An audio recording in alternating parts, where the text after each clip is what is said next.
What is up, everybody? Welcome to the DGen Dad podcast. This is where two dads get together, talk about the market, talk about life, talking about being a father once a week. This is DGen Dads. The biggest topic of this week is the marketplace royalty debate. We will get into that in just a few minutes. Without further ado, I'm going to bring up my co-host. Welcome to the channel, Kyle Wilson. Kyle, obviously, we go on his channel every other week as well. What's up today, Kyle? Hey, how's it going, man? Happy to be here and glad you could spend time with me today. How's it going, man? It's great, man. Great. It's a good day today. Sunny outside. Yeah. GM. Dude, not so sunny over here in the south. Pretty windy, pretty murky. But another day, man. Another great day to be in NFT DGen. And lots of news to cover today. We usually start off by just talking about some like VV related stuff. Being we haven't chatted since last week, I have to know, did you hit the VV Lambo drop? I did not. No, we don't talk about it. We don't talk about Bruno either. Speaking of which, no, you can't spoil that. That's for later. That was so good of a transition, though. I'm not gonna lie. Super smooth transition. Yeah, I didn't hit either, man. And then my dad went for it, and he didn't hit. Pretty disappointed. But what do you think about prices in secondary? They hit exactly what I said they're gonna hit, pretty much. Okay. Secret rare around 1K. I knew uncommon was going to be a little bit above retail. Again, we're talking Lambo here. I know that prices could slide a little bit, especially as we start coming into some of these like big Disney 100 drops. But the Lambos hit exactly my price targets. I mean, yeah. We got some fam up in here. GM Tito 420, welcome to the stream. GM AYP Fitness, nice, two of the greats. Yo, what's up? Hey. Welcome to the stream. Good to see you guys. Yeah, man, I've been sick the last few days. Really the last week, just haven't really felt 100%. So I haven't been making as much content. So kind of saving it up all for this pod. So if you're familiar with my channel, you're used to like a lot of updates, you're going to get a lot of them in this segment because I haven't really been able to keep up lately. Oh, I did get to see the what's up? You need to take your Flintstones, bro. Yeah, I know. I do need to. The one of the last drops on VV was Ant-Man. I wasn't able to go for it. But I did see the last Ant-Man movie. I asked you beforehand. You said you didn't see it. Dude, I thought it was really good. I give it like a 4 out of 5, which is pretty generous. And like, there's pretty much not a movie that I can think of that is a 5 out of 5. So I thought Ant-Man was really good. It's a must watch. I had a good balance of like humor, a good balance of action. I probably will go back and buy some of the Marvel Mighties just to kind of have them in my collection just because I like the movie so much. It's good. I haven't seen it yet, but I'm really pumped. I've heard a lot of great reviews. I know you've seen it, Randy's seen it, Mark has seen it. Mark who? Mark Kuhn. I'm just kidding. I always have problems pronouncing his last name. So it's Hune, right? Hune. Sounds good to me. Yo, Steve, new member to your channel. Hey, let's go. Thank you so much, Steve. I appreciate you becoming a member. I will hit you up afterwards. Drop a comment on the video so I can get you into the Discord where we always hang out and post alpha. And Steve's awesome, man. I met him at Decon. Oh yeah, yeah. Steve's awesome. I probably met him at Decon too as well. Then if you did, was that the last one, huh?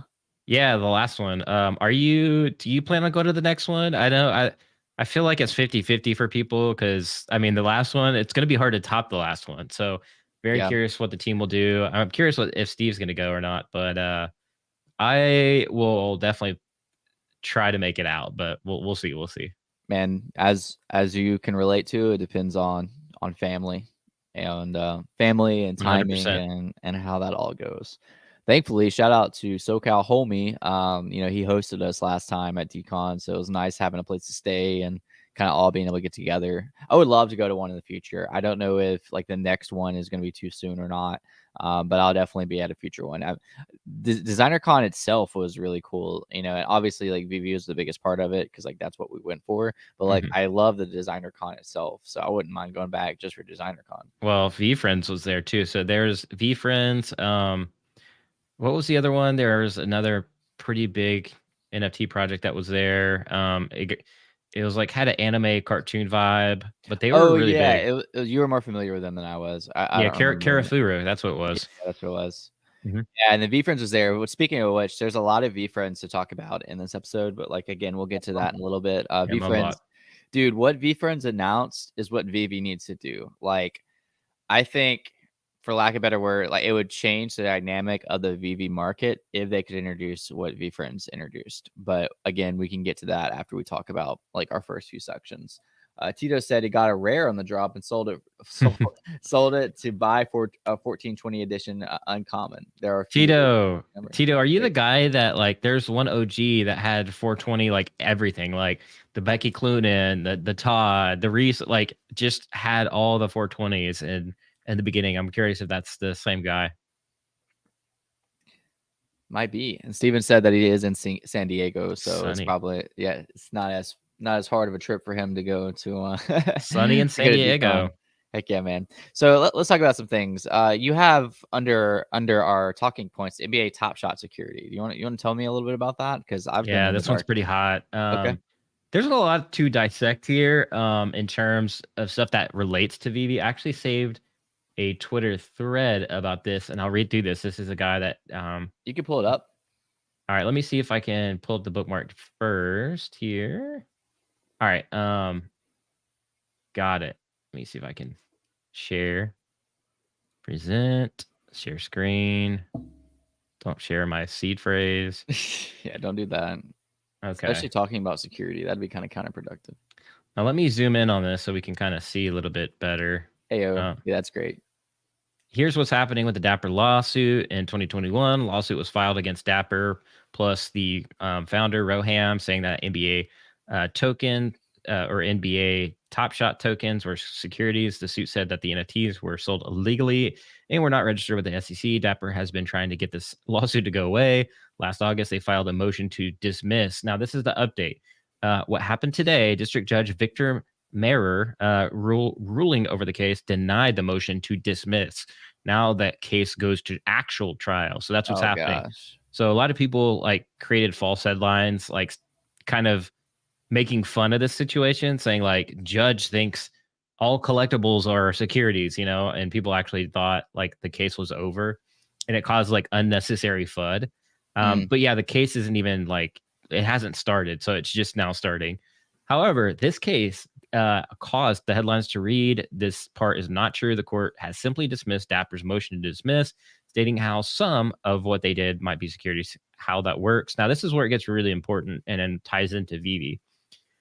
To deny the motion, the judge invoked the Howey test. The test is designed to determine whether something is a security or not. The judge said that number 2, common enterprise, applies here, and hence why they denied the motion. And we're not going to click on that. We're going to keep reading.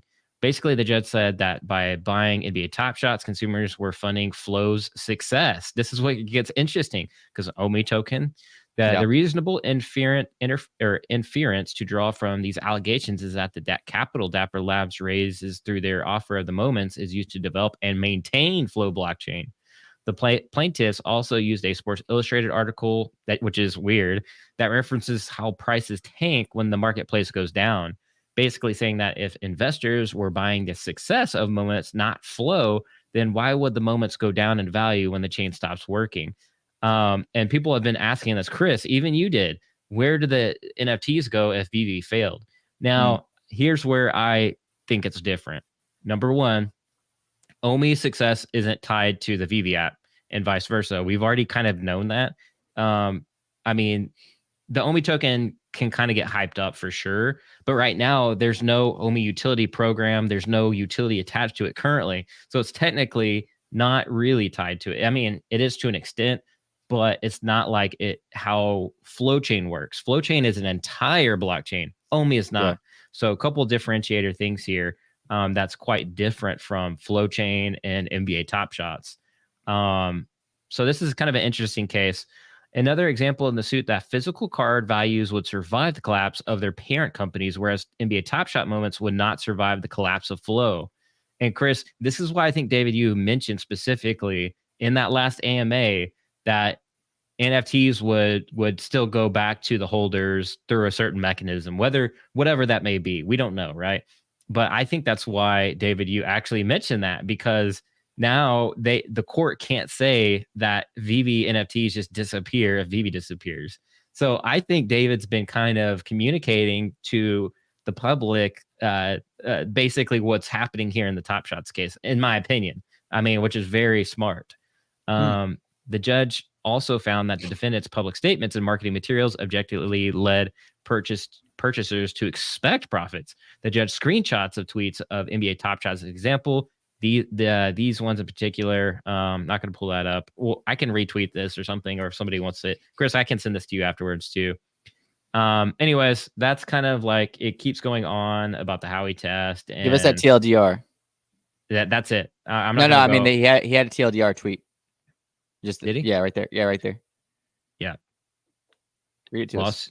Lawsuit from 2021 against Dapper. Dapper tried to get it denied. Today, judge said no. Let's proceed. Judge said that it's possible the value of the moments were tied to the value of flow. Okay. Hence, they are securities. Next step, trial. Now, the judge did say that this is specific to Top Shots. All right. So he said other platforms aren't on the table. Top Shots is unique because they have the flow chain. So again, quite different from VV. VV does not operate an entire blockchain. They just have a token, which is very, very different. VV would have been under this if Omi was still tied to the app, probably. I mean, like you said, Omi doesn't have a chain, so maybe it would like have differentiated it. But okay, Yeah. For instance, with Omi originally, I don't know if you well, I know you remember, in 2020, you could actually buy collectibles with Omi, right? You know, you could swap, or you could swap for gems, swap for Omi. I think if you'd have left that, you could argue that the success of Omi also depends on the success of the NFTs, or like the market's kind of correlated with each other. Now, this which they cut could be a lot of the reason why we're seeing delays, and they just the company is not going to come out and say, "Hey, we're delaying because this court case." They're not going to do that. They're just going to remain silent, and they're going to continue to do what they do, is drop things and move about the space until this case kind of settles down.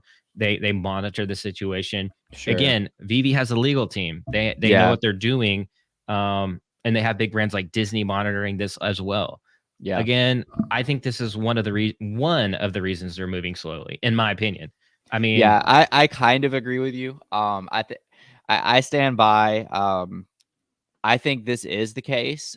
I'm not convinced that David knows that this is the case. I think maybe like the legal team knows and kind of just says, legal hey, Dave. Legal Dave. Yeah, you know, like kind of like, hey, David, you know, don't mention this. You know, I don't know if, because when addressed with some of the blockchain issues, David, he gave far from like random answers. He gave answers that indicated I genuinely don't think he knew what was going on, which is okay. It's not his, at the end of the day, it's the technicals is not his job.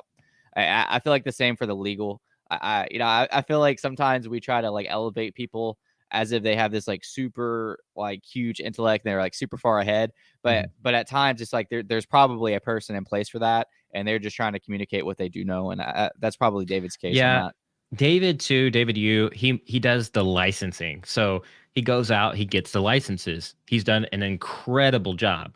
Now Dan Crothers, he kind of manages like the app itself. And then of course, then you have Legal Dave, which is a different Dave, who does the legal side. So I do believe, like you kind of pointed out, there probably is a disconnect during, or like at their individual positions of what they're doing. I don't think all three of them, like they would probably have to all sit in a meeting. They all live at different locations. And I would imagine that they would have to talk about this all like quite a bit.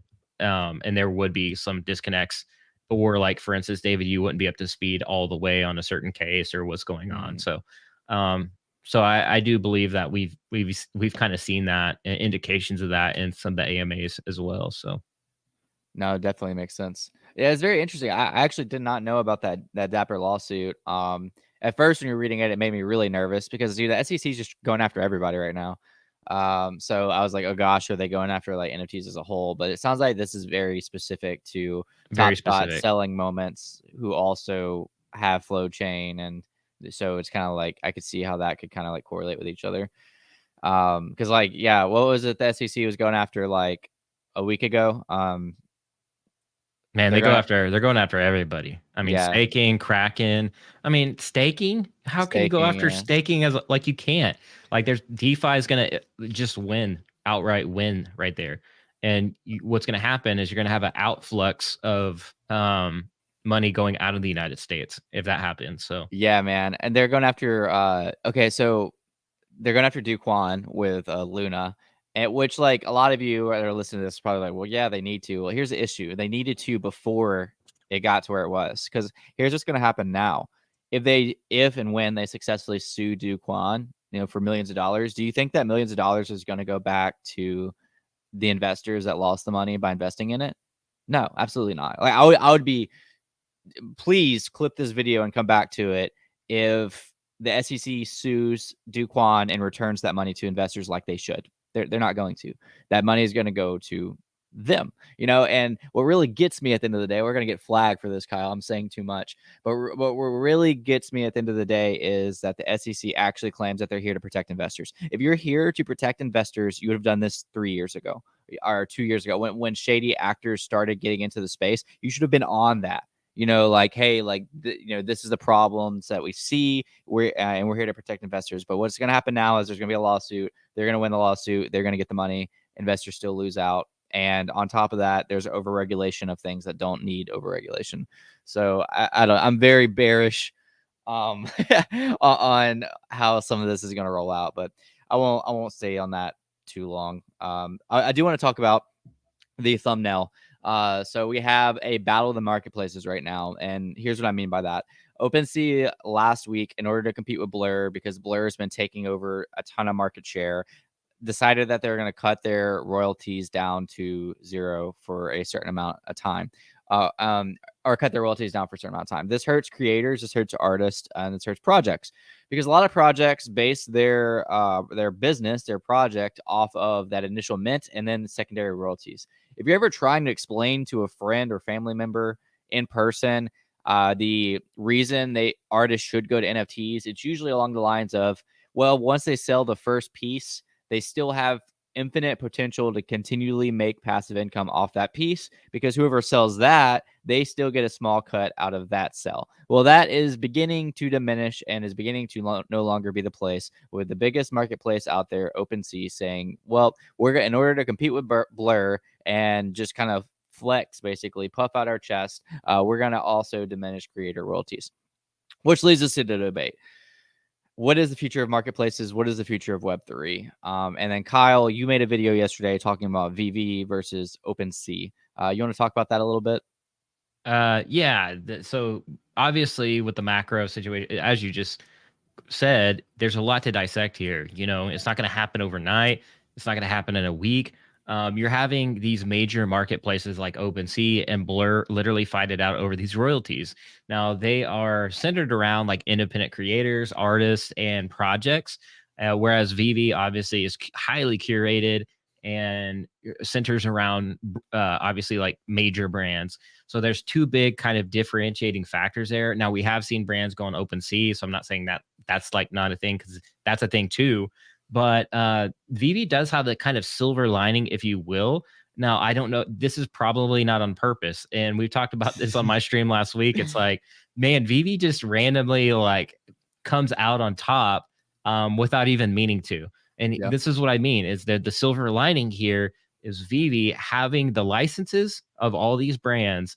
They do have a walled garden, but in this case, it's it's actually a plus, because brands can make those royalties, and brands have to be looking at this whole situation like the wild wild west when it comes to OpenSea and Blur. Do I get my royalties? Do I not get my royalties? What's happening here? Whereas Vivi has the advantage in the silver lining. Again, probably not on purpose, but at the same time, the advantage goes to Vivi here. Yeah, Yeah. I think for the longest time, and still, in my opinion, like walled garden, there's like so many pros and cons to that. I lean more towards cons, but with the way these marketplaces are going, it's almost heading towards the need of walled gardens uh, for any business, not even just like successful Web2 IP, but like for like new startups. Like, the incentive is just not there with 0% royalties for creators. So like they're going to have to start making their own marketplaces or using marketplaces that already have on-chain enforcements, like VV when I say on-chain. So I believe you probably know the more technical than me on this, but I believe Immutable X actually has something in place to protect creators. I don't know how that works technically, but I know that they have it. Do you understand how it works? Yeah, I believe it's just royalty enforcement and the DAO or Illuvium of Immutable X. If like you have their governance token IMX, you can vote on which marketplaces are whitelisted or blacklisted, for lack of better words. But that's kind of like what they're doing. But again, like with VV, it's like doubled up. Like it's like two security layers of royalties like wrapped into one with VV, which like people were trying to compare like IMX to VV, but VV's on IMX. So again, it's like two layers, and the advantage still goes to VV because they still have that royalty enforcement on top of royalty enforcement, Mhm. and they have the licenses. IMX is just a blockchain. Sure, they can sign partners like Polygon's doing, but those partners are going to go have to go off and make their own apps and do their own things at the end of the day. Whereas Vivi has already built this kind of solution already ready to go, which is probably why like we're seeing brands like Lamborghini, for example, drop their NFTs on Vivi. So Yeah. And as we discussed, it kind of just fell into their lap like that. And it I did. think I think in the future, and we found this out at Decon. We mentioned Decon earlier, that there will be other artists allowed on VV. So maybe we will see be more artists kind of heading that way to already established walled gardens, if you will. So I don't know. I think ultimately, as far as like OpenSea and Blur and all that goes, this is a big L for the space because um, I mean, it's supposed to be a place for artists to thrive, creators to thrive, Hmm. uh, and build, out of nothing. If you couldn't otherwise build in the past, maybe now is better revenue streams. Like again, when I would explain Web3 to people I know, like in person, that would be like one of my big explanations. Is you're an artist. If you sell something, every time that sells, you get a cut of that, and that's Hmm. revolutionary. But I don't know. And then also like allowing these marketplaces to dictate so much also kind of lacks decentralization, because like if the marketplace controls everything, then obviously the marketplaces are needed, but it's just a very interesting debate, and also people are going to have to come up with um better solutions than royalties to be able to raise funds for their project, which we could speculate on like what that could be all day. But they're going to need other income sources besides royalties. I don't know, man. Yeah. It's kind of a My dark place for the space to be in, though. Yeah, my thoughts are like people are so in the NFT space focused on generating royalties and funds from the initial sell. But I think in the long run, what we'll see is NFTs. Sure, you get royalties, but I think the focus is going to be a hybrid between generating crypto revenue from the drop itself, the royalties, but also fiat. Like fiat is just so undervalued. Like subscription based, like Hmm.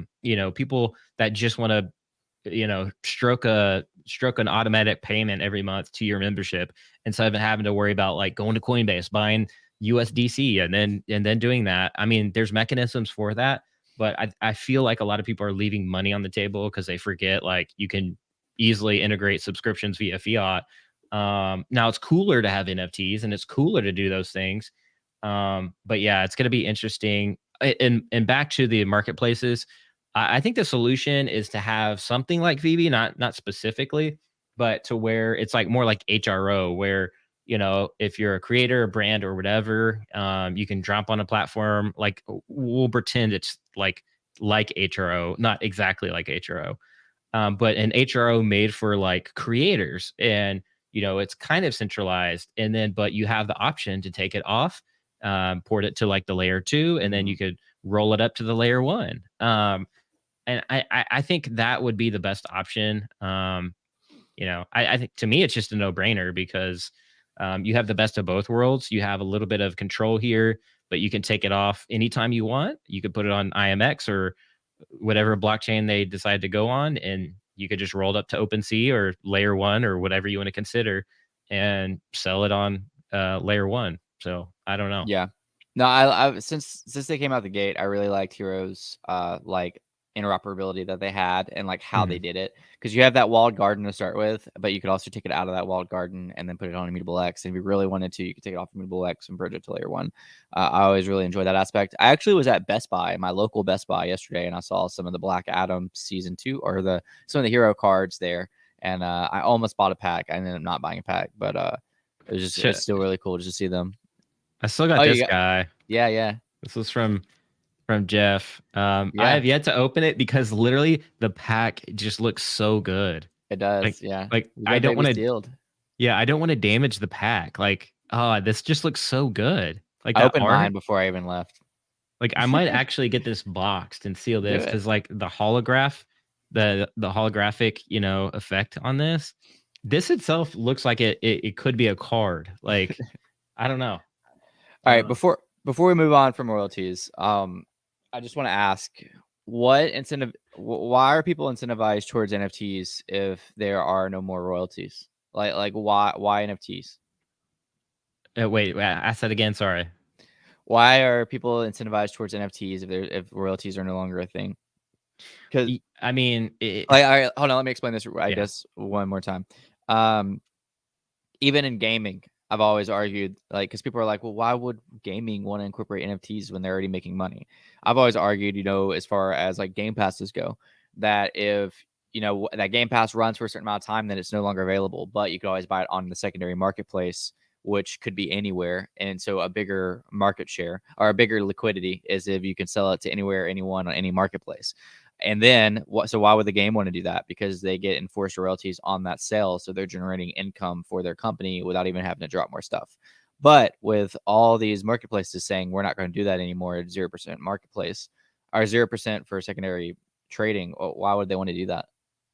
Yeah. So what again? Web3 gaming is kind of I would say not necess. Well, this is the debate right now in Web3 gaming. Some founders are saying they're going to build their own marketplace, and that marketplaces should be approaching Web3 games for this reason. And I see, for instance, like Immutable X, they're already aiming to solve this issue. So it's like more games are going to just go to Immutable X. I don't even think Polygon has like this royalty. Maybe they do. I don't know. Because I've been more dabbling on IMX just because of the games.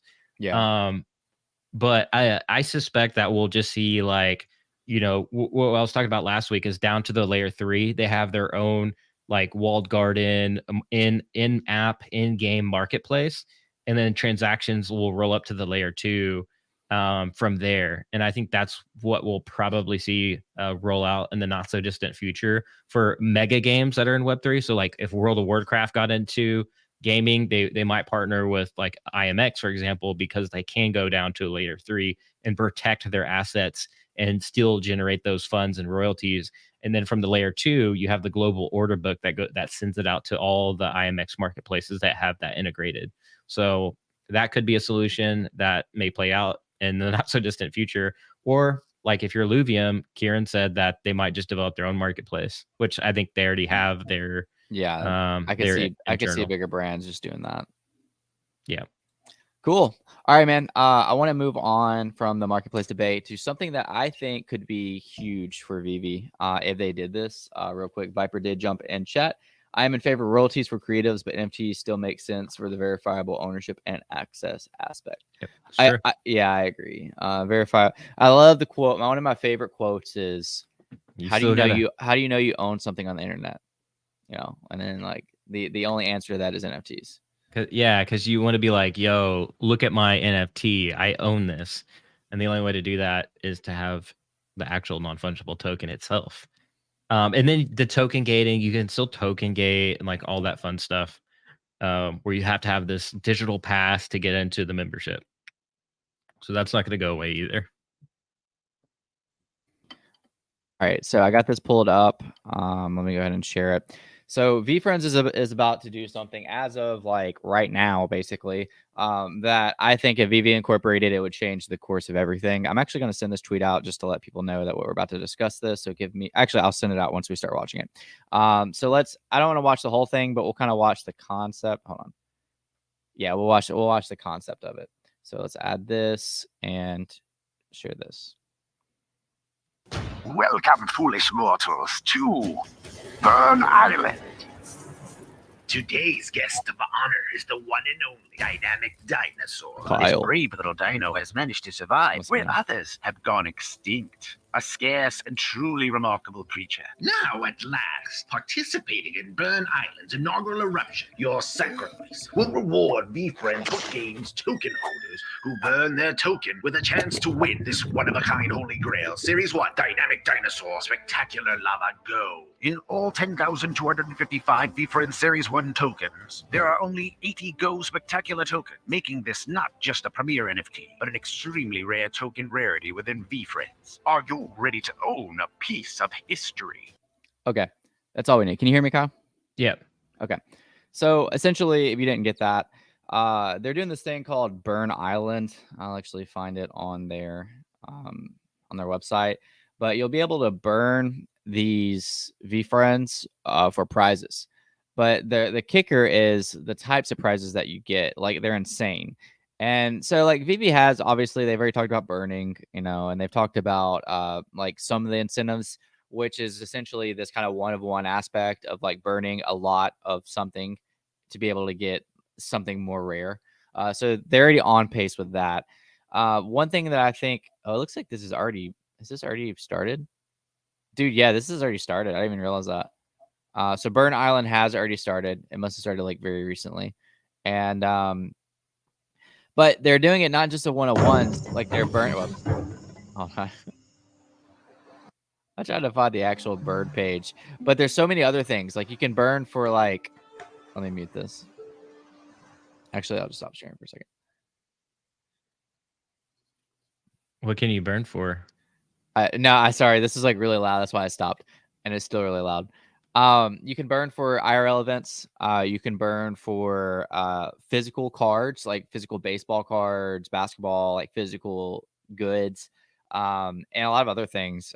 Which, again, I was trying to find the actual page, and so I don't know, man. Like that, I think VV has every way to do those type of huge incentives. It just depends, obviously, on the IP. Like, one, will the IP allow you to burn?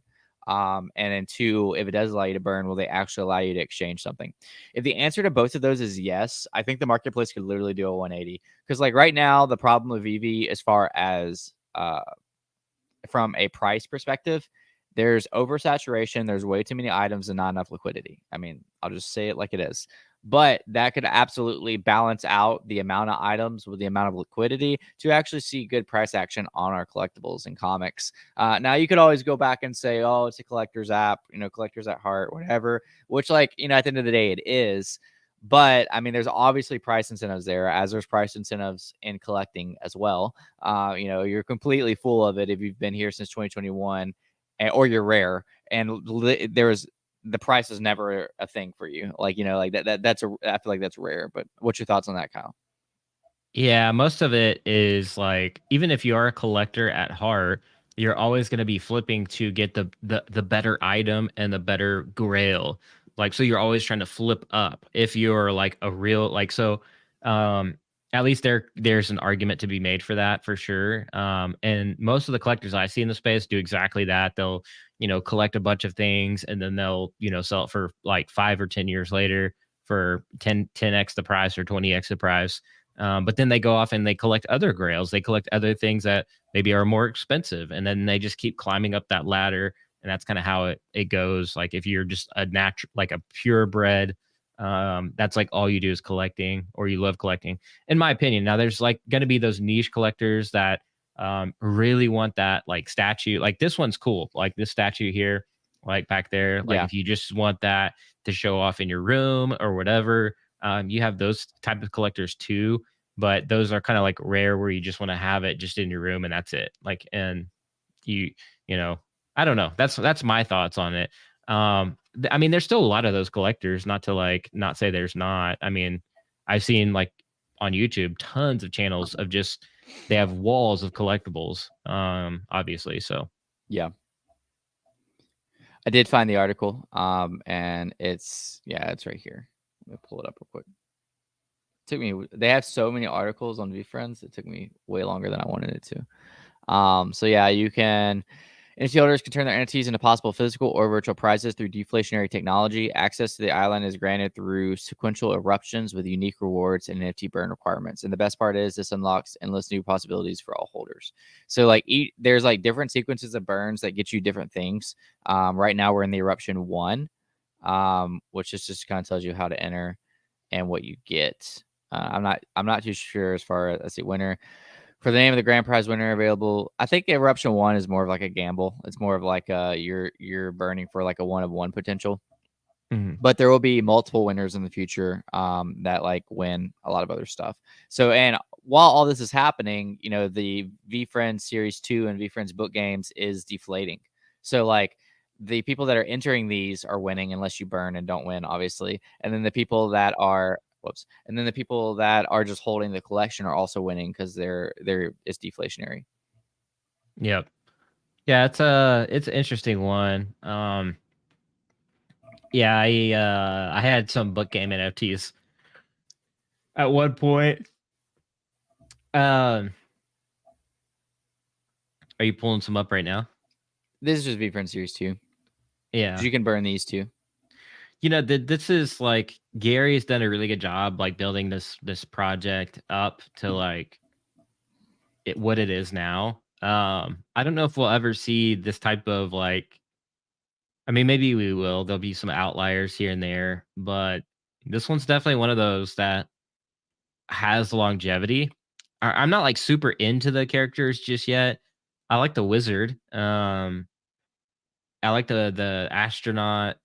But yeah, like what is the lowest price? 0.27. Like that's an insanely high floor, 279 for 55,000 items. Like Yeah, Gary's man. done such a great job here. Yeah, dude. It was like 5.6 floor price. I sold my first Series 2 friend for 1 ETH to like give you an idea. So like, yeah, this is actually low right now, but this will continue to diminish. So I'm interested to see how that affects floor. And for full disclosure, I hold only one Series 2 and I hold I think just one book game. So just 1 and 1 right now. Yeah, again, man, Gary just did a really good job with this one. I just don't see too many brands being that successful in this space doing stuff like that. Another thing that he from did scratch. Another thing that he did that like I just kind of want to highlight real quick that I thought was really cool is they added a login process. That's basically like a Web 2 login. It's like you sign in and you claim your NFT utility and you just sign in, you know, regular email and password. You create an account, blah, blah. But here's the thing. You connect your wallets to that account and you can then claim utility and like use your utility from that account, but it never actually touches your NFTs. So what I mean by that is if somebody hacks your account, they could take your NFT utility, you know, that current utility, but they can't take your NFTs away from you. So like I think that's a really cool way to do this right now is like you still hold your assets in like you can hold your assets in a ledger, you can hold them in any other cold wallet or hot wallet, but at the end of the day you execute all the utility from a Web 2 standard. I think that's really cool.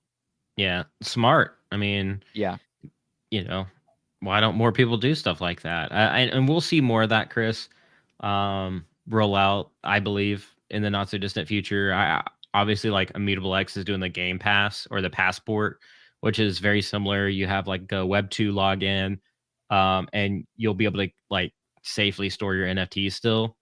So that's going to be interesting. I think we'll see more like one-click sign-ons and things like that.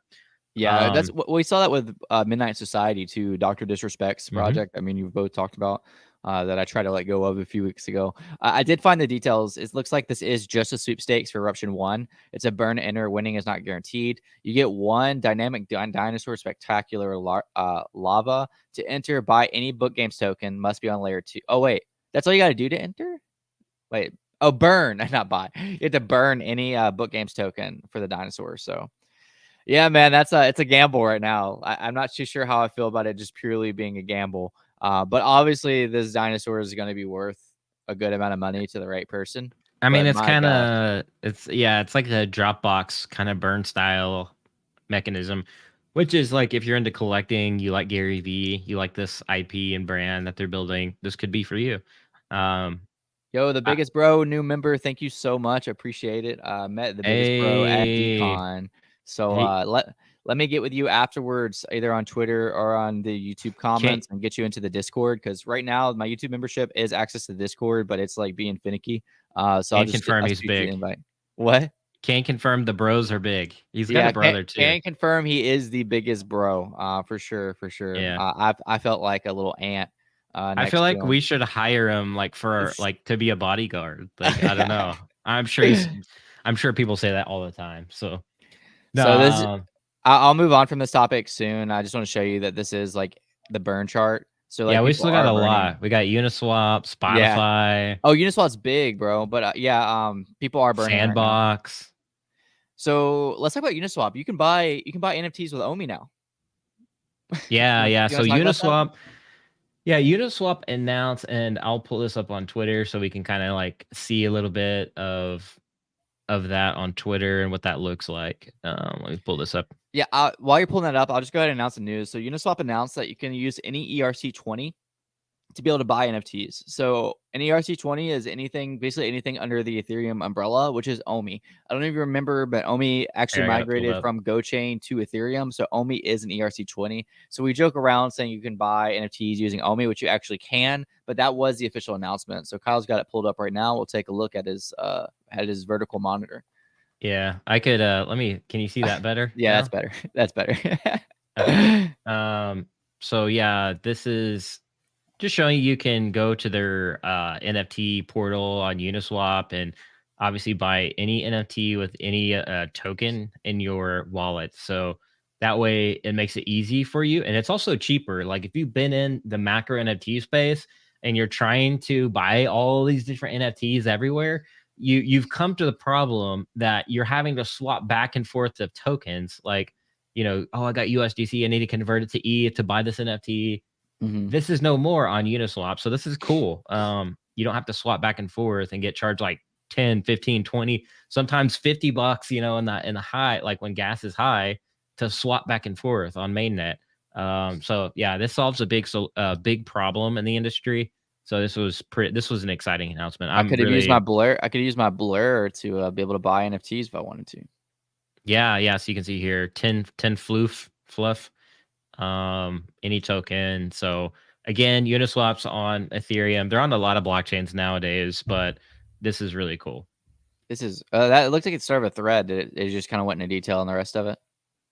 Oh yeah, it did, but I mean, you not too big of a thread. Okay, Yeah, I'm a thread guy, So if I see one, you are a thread guy. I noticed that lately. Yeah, turned into a thread guy. Look at you go. I definitely did. Cool, man. Do you want to talk about Sandbox? Or do you want to talk about because I don't know a lot about the Sandbox. This one's big. This Okay. one's big. We'll pull up. Let me pull up this tweet, and then I'll also pull up the website as well. So it looks like Sandbox has a partnership with Ubisoft. Yeah, Ubisoft, and also there's more than that too. So you can see here. I get it pulled up on the screen. You can pull that up. Oh yeah. All right. So this was a tweet here. It says, "Did you know the Sandbox game partner with Toei Animation, who is responsible for OG anime shows like Dragon Ball, Sailor Moon, and Digimon?" And I kind of wrote this thread out. Chris, shout out to the thread guy. I expect there to be a lot of excitement happening around the Sandbox this year. Other notable brands like Warner Music Group, Ubisoft, Rabbids, Tony Hawk, Gucci Vault, The Walking Dead, Snoop Dogg, Adidas, and blah, blah, blah. So they partnered up with a lot. And obviously this one's a big one. Just because the OG brands, I mean, that would be big for the Sandbox. They even have Invincible, the show on Amazon, so that's kind of cool. And of course, then they have, well, we can just take a look here. Toei Animations, and by the way, yes, Ubisoft. So they just dropped like these Rabbids, which were like rabbits. Yeah, I've owned some of the Rabbids games before. Yeah, so Ubisoft is partnering up with the Sandbox to like create a game around that. Those sold out, so there's only like 2,000 of those, so those are kind of exclusive. and they were like dropped because the Year of the Rabbit. So that was like a super kind of exclusive drop, and you can earn sand by playing some of these games. But look at this: Cool. Dragon Ball Z, Dragon Ball GT. Obviously, all the Dragon Ball cartoons. You have, like, yeah, man. So, anyways, this Yeah, could be massive. that would be massive. Yeah, I mean, So where can we like stay up to date on this? pretty much just the Sandbox website. So, I mean, they have a lot of this stuff just on their website in terms of like the event page. So, let me see if I can just enter here. You can see the Board API Club guy. Real quick, I do want to give a shout out. The biggest bro said, just wanted to thank you fellas for great content you both have been producing this year so far. Keep up the great work, and we appreciate the time you spend on your crafts. Thank you so much, biggest bro. Really appreciate your presence here in the space. Hey man, I appreciate you. Thank you. Means a lot. Appreciate that. So here is the tab, or I don't know if I'm showing the tab. You're not. Dang it. Yeah, I know a few weeks ago, Sandbox said that they had some big announcements. I wonder if this is what they had brewing. I listened to their space that they had, and they were talking about it. Oh, there's the rabbits. Dude, yeah. I've like, so they've also had like partnerships with like Nintendo. Rabbids has. That's really cool. Yeah, Paris Land. This one's going to be a reality TV show or a reality show around Paris Land in the Sandbox. They have like Valentine specials and stuff going on. And so are those Rabbids going to be like NFTs? oh yeah, you can use them as avatars. So yeah, everything in the Sandbox is an NFT. So yeah, it's going to be an NFT. Dude, that's pretty big deal. Like Yeah. Rabbids is huge. Like literally they've had partnerships with like not only Nintendo but like first launches. Like I remember it was like Mario and Rabbids was like the game, not like what the advertisement game for like one of the gaming systems. Like I think it was Wii maybe was like Rabbids and Mario or something like that. Yeah, and let me see if I can find this voxel thing, voxel madness land sale. This is another interesting one because you can kind of see here, like Habbo, Tap Nation is like a huge mobile company, I believe. Ledger, Well, that's Candy Crush too, dude. To the left of that, I'm pretty sure it's Candy Crush's logo. oh Like dang, one of the biggest Web 2 games that's ever touched iPhone. and there's Alien Worlds, which is a good like Web3 game that blew up like last year or so. Invincible, they have a humongous plot. Invincible does. Yeah, that's Obviously, crazy. one That's of huge. yeah, that was the Amazon exclusive show on Amazon Prime. And the comic, the FA comic of Invincible is like 10 G's or something crazy. Or maybe it's not that much, but that IP is already worth a lot in terms of comics. So Do you own any Sandbox land? I do not. I've been looking at it, but for me, I think the play for me is going to be avatars and characters. So what I'll be doing is probably purchasing like cheap avatars or try to get them off the drop while the FUD is like at a maximum high. Because people just are going to automatically assume that Sandbox isn't going to have a lot of daily active users. But what's going to happen is out of nowhere, these users are going to start snowballing. There's going to be a lot of stuff to be going on in the Sandbox. Web3, like I could pull up that map of Sandbox and it's massive. I mean, there is tons and tons of brands in there. So it's all going to come to a head. But, you know, if you can get these things when the hype is like, there's no hype, and get in like quote unquote early, or when there's maximum pain and FUD in the market, you can do well long term, in my opinion, in the Sandbox. So yeah, they're at 0.84 right now, which is relatively cheap. 0.84? Yeah. Do you think They're almost an ETH? Bro, they were way more expensive. They were like 2 ETH. The rabbits? No, no. The land. Sandbox land. No, yeah, the rabbit, I don't even know. Are they even dropped? We should get Degen Dad land. That would be actually be really cool, dude. That would be so epic. That would be epic. Yeah. Let's just contact Sandbox, see if they'll sponsor us with some land. You know, they should. There's a lot of dads out there. You know, they need to come have some coffee. Yeah, man. You know, dude. Okay, so I've like messed around the Sandbox a little bit.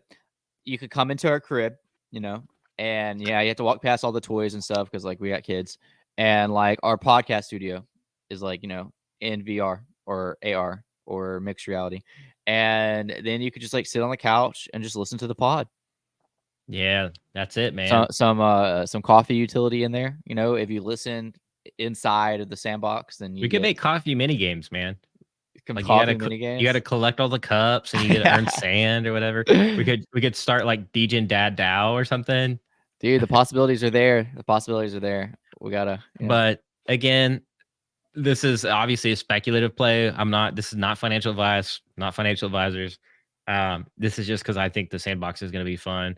Yeah, dude. Warner Music, they have a huge plot and they're doing like a concert with DJ Tiesto as like the judge or whatever. So Heck yeah. Dude, there's so many possibilities of that. It's gonna be fun. What we are approaching the hour mark. We still got quite a few things to tackle and some alpha at the end. So if you're listening in right now, we have some alpha. So stay tuned into the episode. I'm not going to cut you off like Kyle cut me off last week, right before I gave you guys that sweet alpha. But yeah, we have something exciting to talk about at the very end of the episode. So stay tuned for that. There's a couple of more things that we do need to get to. This Sandbox Rabbits thing is actually way bigger than I thought it was. Thank you for sharing that, Kyle. Spotify, I'll just touch on this like real quick. Spotify is, let me go ahead and open this up. Make sure Kyle's not sending me a bad link because you know he's been known to rug before. So Spotify is token gating now. Let me pull this up. Maybe I didn't say that correctly. Spotify is testing playlists that could be unlocked by NFT holders. Unlocking exclusive access has been a long-held promise of a lot of NFT-based communities, and now Spotify is helping some of them realize that claim with token-gated playlists.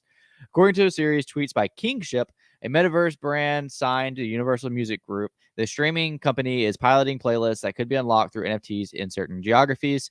Under the pilot, Kingship has released a special playlist that could be accessed by Kingship Key Card NFT holders. So what this looks like, saying it less fancy, is essentially you buy this album, and through Spotify official, the only way you can listen to that album is through owning the NFT. Is that fair to say, Kyle? yeah, it's a fancy way of token gating an experience. So yeah, it's really cool. I think this is awesome. Probably bad time to drop this token gated album because they're probably depending on royalties to like, you know, fund them. But as we talked about for a while, you know, this is very bullish though in terms of like the macro. Once the royalties like sort themselves out, hopefully, I think we'll see more and more of this. You know, Rihanna selling her song prior to the Super Bowl, and that sold out within an hour or less or whatever. Yeah, I could see that this is I could see this being in the future for sure.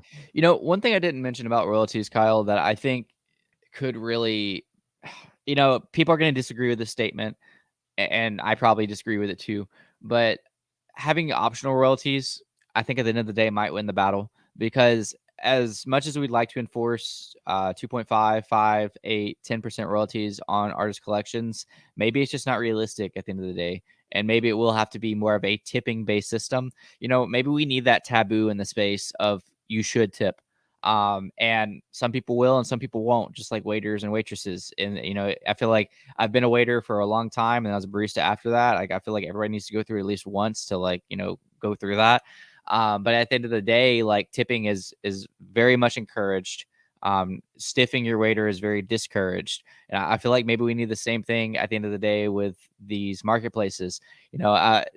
What's his name? Wob.eth, founder of Sappy Seals, joked around about enforcing like an on-chain, like giving you like a little poop emoji by your ENS if you don't tip. Hilarious, yeah. And you use their marketplace, just to show that everybody that person doesn't tip. But that way, when this album sells on secondary marketplace and people like the album, they can still choose to pay those royalties. And I would tip artists and I would pay the royalties every time, like for projects that like deserve it. It wouldn't even be like a second thought to me. So I don't know. What do you think about like a tip based royalty system? Yeah, we could see this. I still think they're gonna battle it out. I think we'll see minimum royalties at the very least. But yeah, I do like the tipping idea. That could play out. Like if it gets way too competitive, that might become something for sure. I would hate to see it because I want to see like independent creators like succeed. But if it came to that, yeah, I could definitely see that being a thing. That'd be yeah, that's not a bad last resort kind of option for sure. So, well, I've been talking about this for a long time. I won't stay on this for a while, but Super Puma did drop their PFP yesterday. Started off at a 0.15 mint, worked its way up to 0.27, and it's back to company, 0.25. right? What's that? The shoe company, right? Yeah, the shoe company What's Puma, the Super Puma? one I've been talking about for a year. The one I gave you the alpha. Show us the Super Puma. I will. I gave you guys alpha on this a very long time ago, and your boy got it for free because I own the Genesis NFT that I told you to buy at 0.2. You know, not financial advice, but you should listen to me. And so I got this 0.25 airdrop to me for free. Basically, what this is a profile picture to Super Puma's NFT. Puma is pretty freaking complicated. That's probably why they're not like absolutely crushing it, but they're still doing pretty good. So they have this NFT called the Nitro Genesis collection. This collection is like their, I think this is the one. There's Nitro, and then there's another one. I don't remember the other one, but one is the shoe. So this is the Genesis, I think, that gives you like access to all their future stuff. Yeah, the Puma Nitro collection is a digital twin to the Inferno. It's so complicated. But long story short, this is the Genesis. If you held this, you automatically got a Super Puma. So I'll show you on my activity. Where is it at? Stop. This is being OpenSea is being weird. Like, if you want us to use you, maybe like be like more user friendly. Oh my gosh, it like won't let me search anything right now. Anyways, I got this for free, but let's take a look at Super Puma, how it looks, real quick. The PFP. It's like it's not my favorite, but I'm getting it for free, so I can't really complain. And I'm not selling. This is something I don't really plan on selling. I'm also getting the shoes for free. So if you own the Genesis collection of Puma, you got to choose these shoes that you wanted, but that's not it. So this is how the Super Puma pre-mint looks. They're gonna be kind of like this. So it's 101 art from or there are gonna be 101s, and it's gonna essentially look like this. But I've also saw like pixel versions of them as well.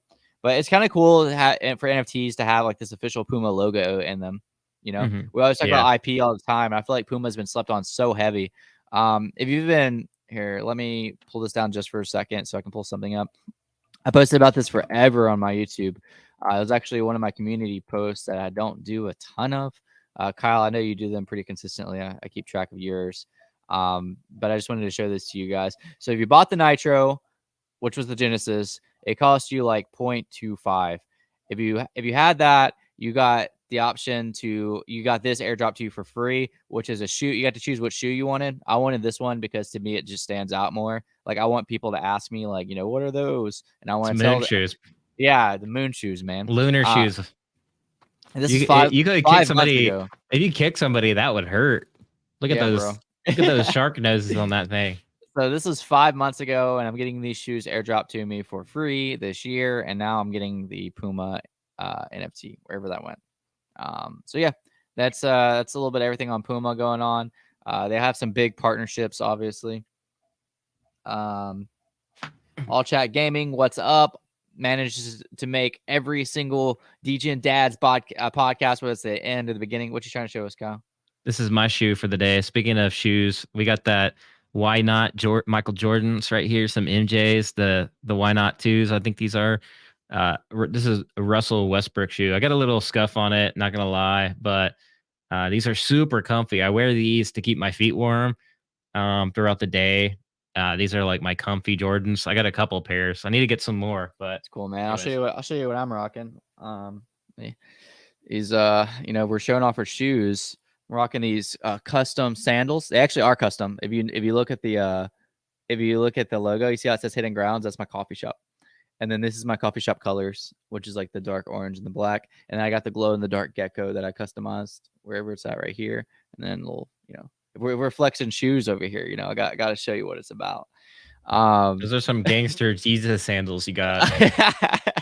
I live in the South, so it's actually like warm enough to wear sandals all year round. You live in the bayou. I do live in the bayou. I feel like I wanted to say one more thing with the Puma stuff, but I don't remember what it was. Do you guys get lots of mosquitoes in the bayou? Yes, way too many.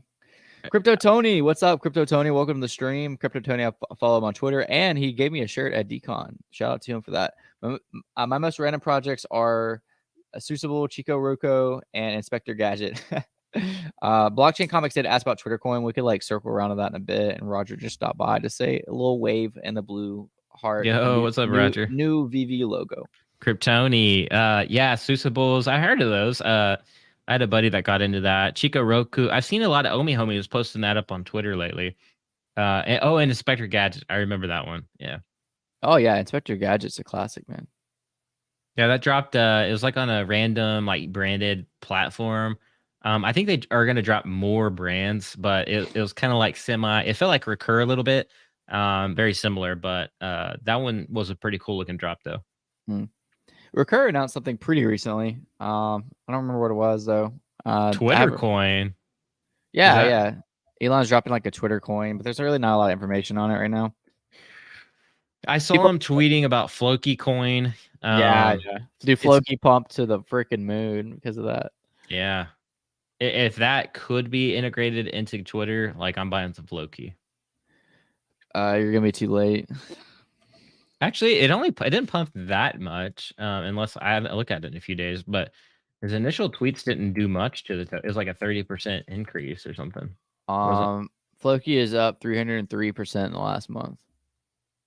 Yeah, but it's like it was at an all-time low. So I don't know. If you look at the market cap, what 470?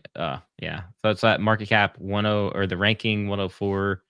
I mean, if it moved up just like 50 ranks, that's like a significant increase still. Dude, it would actually be hilarious if Omi got listed on Binance, right? Like when Binance like bans US users. Like, do you see the like talk around like Binance not allowing US to like use them anymore? Like that would actually be crazy. That would be crazy. I don't see that happening though. Because Binance has two. They're the OGs that have two different exchanges. They have the Binance US based one, and then the Binance. So I don't know. I don't see that happening. And then you can still.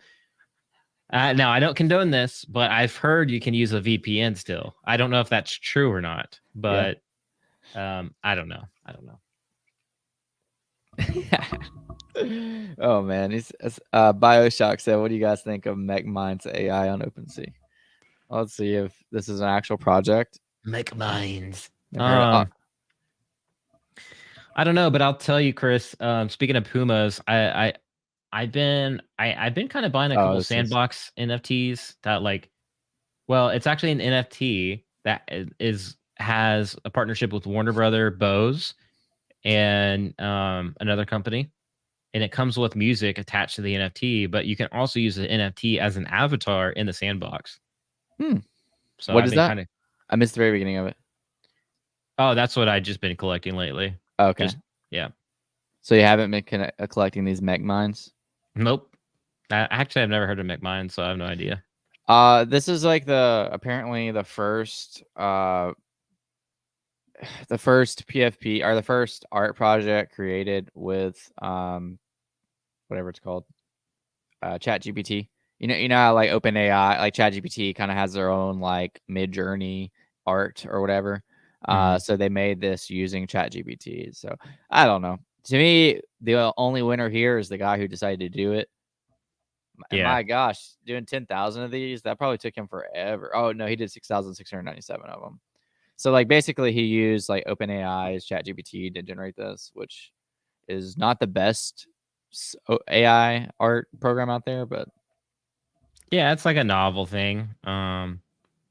If you like it, then I don't see why not, but I don't think these are gonna like go to the moon.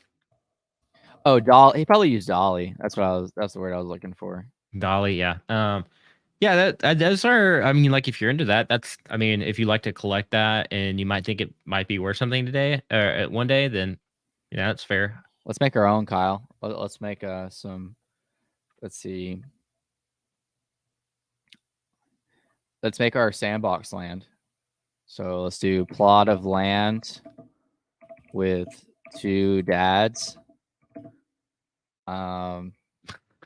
Futuristic. Futuristic? What? I thought we're going to be blocks in the sandbox. Okay, we're gonna be block styled podcast microphone, and you always anytime you do anything AI, you always gotta include ultra realistic. All right, here we go. We'll come back to this when it's finished and see the beautiful end product. Yeah, you got to stay to the end to find out the Easter egg. I'm just gonna give a disclosure that it's already done. Just to give a disclosure, do not. I mean, Dolly is not nearly as good as Midjourney, bro. I do kind of like. Dude, we got it. Look at this.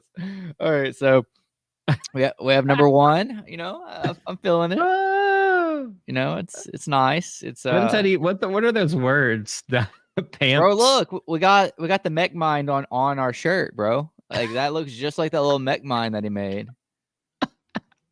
You know, God, ultra realistic. Kyle, that one kind of looks like you, bro. I see it. You know, the one on the right, that one definitely kind of looks like you. Nah, man. Yeah, man. It's got the mic. You know, it did the mic pretty well. At least it did the mic. I don't know what the word says. The D-O-D-rat. I don't even want to say that out loud. I feel like I'm cussing at somebody in some language. It's probably like internet cussing or something. Yeah. Like AI cuss words. And that's our little house. That's our little sandbox house. So yeah, you know, I feel that. This one is just like a birthday cake made with realistic microphones. Says it is the land. Yeah, we don't say this stuff out loud, Kyle. This one's a claymation style, man. It claymated me, and you're in the pink for sure. And I'm over there. Real men wear pink. Yeah, man. This is our little with a giant mic in the middle. Like, I don't know how we're gonna use that, but that's our little land. And last but not least, we have another birthday cake with 3 mics. It's like the 2 mics to the right look like they're like wrapped in poop. Yeah, dude. I would love to compare. I'd love to compare this with Midjourney. Do another one. Do another one. We got to do another one. Type in like you want me to do the same prompt? You want me to do the same prompt but with Midjourney, or you want me to just like intentionally keep it derpy? Yeah, I like it derpy, man. Yeah, you're derpy. All right. Do plot of land or pixelated, or what 2 pixelated dads, or everything pixelated. Hold on. Write me the prompt in private chat and I'll just copy and paste it. In the meantime, I do want to say thank you if you're watching right now, especially because you made it to the end of the episode. We talked about a lot this episode. We'll probably cut the substance right here, but just kind of like hang out for the next little bit. I do want to give away, for whoever's still here at the end of the chat, one of my YouTube memberships. This membership grants you access to the Discord. That's the main perk. It just supports the channel in general. It gives you a couple of other perks like private videos and walkthroughs and all that fun stuff. But I want to give away one at the end of this video. I've never done that before. So bear with me while I figure out how to do it. Let's see. And if I don't figure out how to do it by the end of the, oh yeah, I will. Let's see. Anyways, I will figure out how to do it and give you guys one, but I'm still kind of looking for it right now. Kyle, are you almost done with that prompt? Mm-hmm.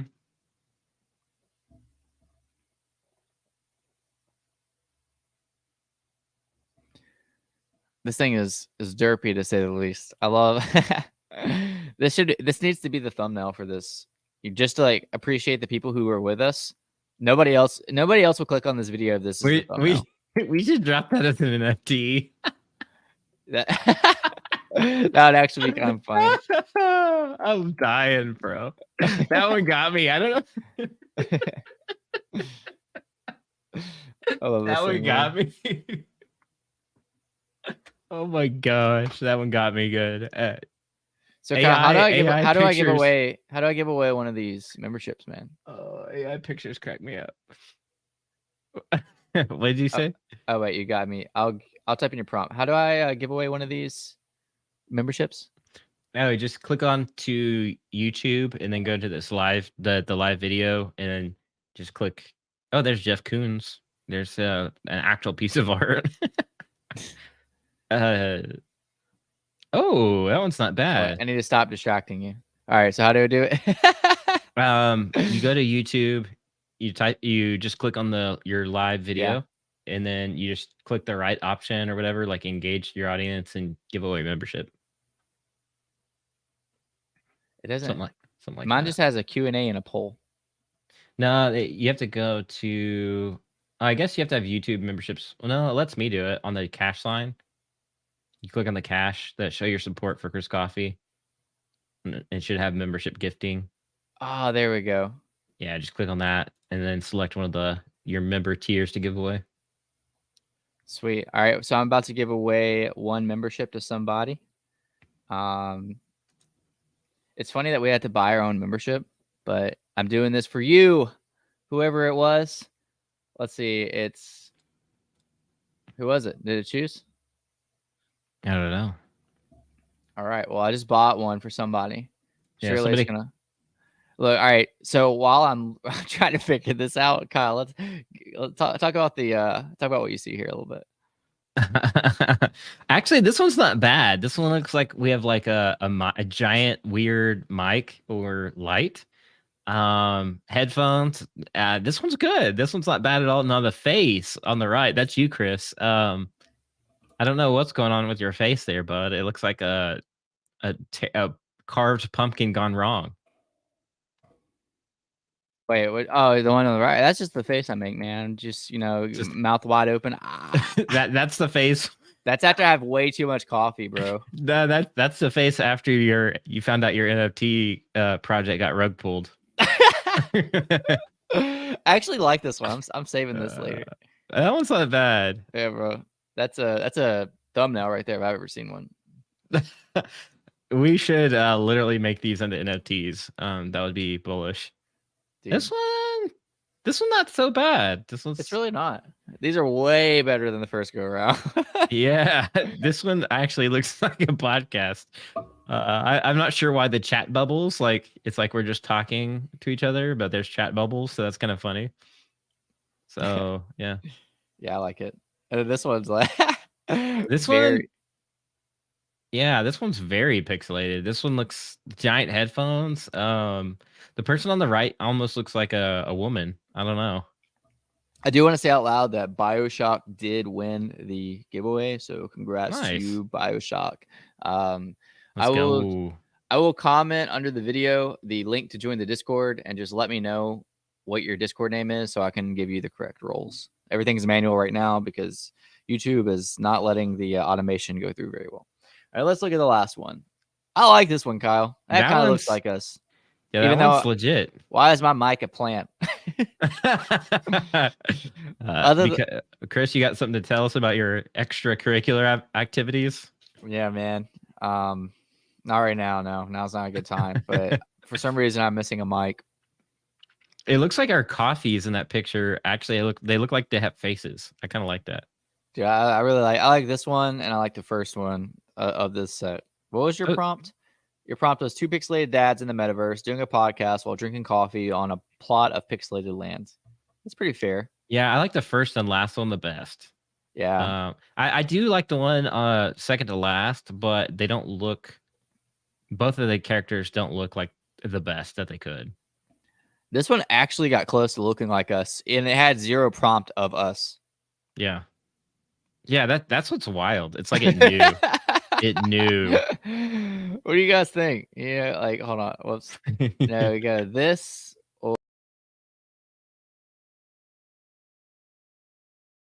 That's actually kind of crazy, huh? Yeah, you rugged for a second. Yeah, I forgot that when I take myself off, that it actually takes the mic off too. But I like how we're both on pixelated land, like we're built into the land though. It's like we are the gods. Yeah, we're like literally like fused with the plot of land. Yeah, instead of on it. Oh man, yeah, this will happen. We'll have to save this and put this in our actual metaverse, and yeah, maybe make an NFT out of it. Save that and send that to me. That's cool. I will. Cool, man. Well, we hit some big topics today. Let me just recap for those that missed. You can always go back and listen.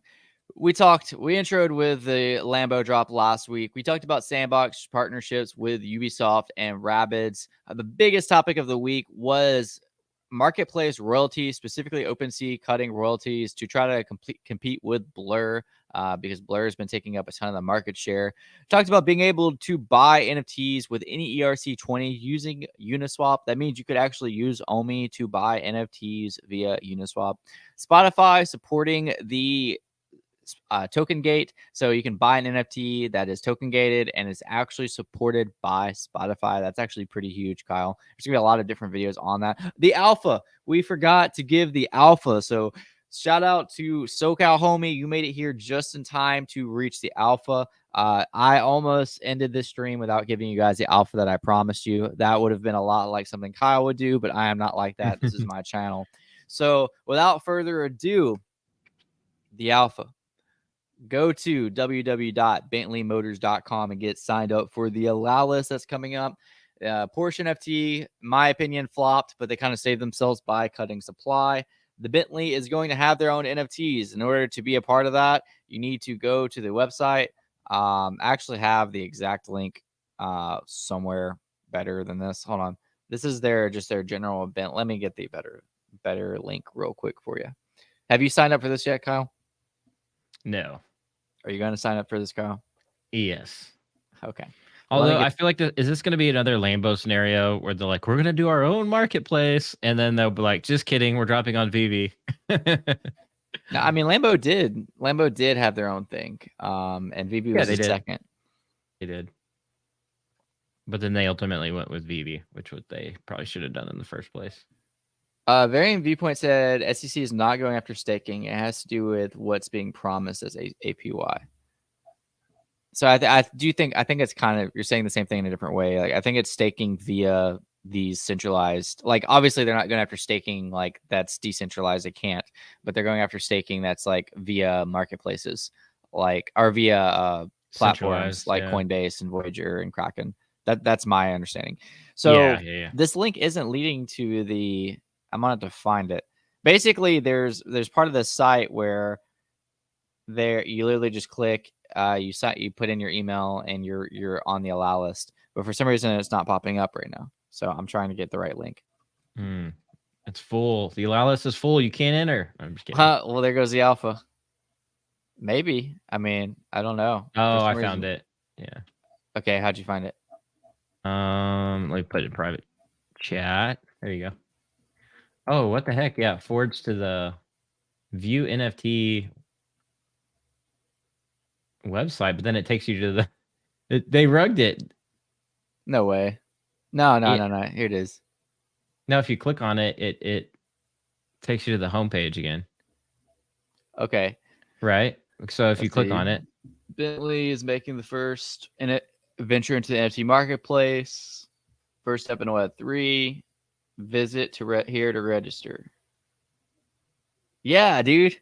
What? Yeah. See, they took the NFT website or portion of the website down because it's nft.bentleymotors.com. Dude, I wonder they already took it down. Like maybe it was claimed already. It could be. I mean, or maybe they just needed to update something. Who knows? Yeah. Well, I would be checking Bentley NFT market or NFTs just to kind of see.